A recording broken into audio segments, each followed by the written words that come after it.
this is Sarah's Living with MS. I created this channel to support the MS community. Today I want to talk about early MS symptoms and my early MS symptoms in hopes that I can help you or a loved one stop or slow the disease progression faster than I did. The very first symptom I noticed was that I was tired, exhausted all the time. No matter how much sleep I got, I could sleep 10, 12 hours a night and I would still feel like I needed a nap. I was just always tired. And when it came to go to sleep, I just felt exhausted by the end of the day. I then had a cold. It was a pretty bad cold where I was blowing my nose a lot. And I developed a blind spot in my left eye. And my eye actually hurt when I touched it. So I thought I must have blew my nose like really hard and I hurt my eye. And it was like a black glob in the center of my vision everywhere I looked, and it wouldn't go away. And I thought, I've just probably injured it. So I ignored it. I didn't tell anybody about it.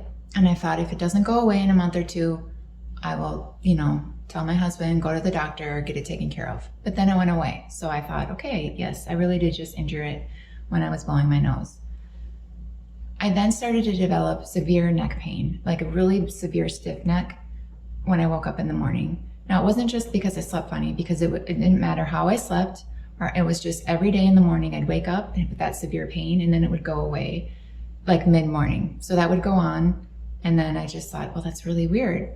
Around the same time, I started to develop arm pain. That was like my arm would go numb and then would come back, like I fell asleep and then it woke back up and it'd be severe pins and needles.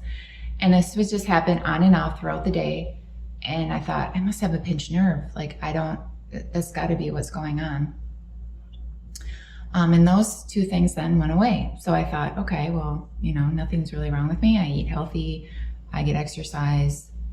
And then I started to notice, and this was very slow progression, that when I went for walks, I went for a lunch walk with my dog every day.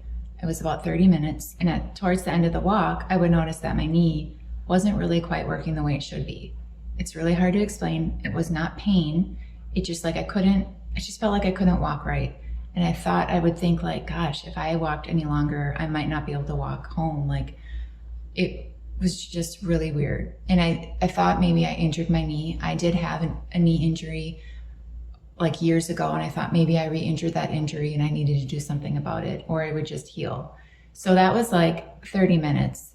And then it slowly progressed to 25 minutes, then it was 20 minutes, and then that progression just kept going. And that's when, when I finally realized that I needed to do something about it, was when we went on vacation and we hiked up a cliff, and when we were hiking back down is when all of a sudden I just couldn't walk anymore. It didn't hurt, there was no pain. It was just like my knee kept giving out, my ankle kept turning to the side. It was like walking on the side of my foot. And I thought, something is really, really wrong. I have to go to the doctor. And this is my biggest regret. I waited so long before I finally went to the doctor. This is really why I started this channel, to put my story out there. So maybe someone that's struggling with those same kind of symptoms will do something sooner than I did. And maybe their disease won't progress as long as I did. If you have anything that you'd like to share or any advice or comments, please comment below. And please subscribe and like my channel. Thank you for watching.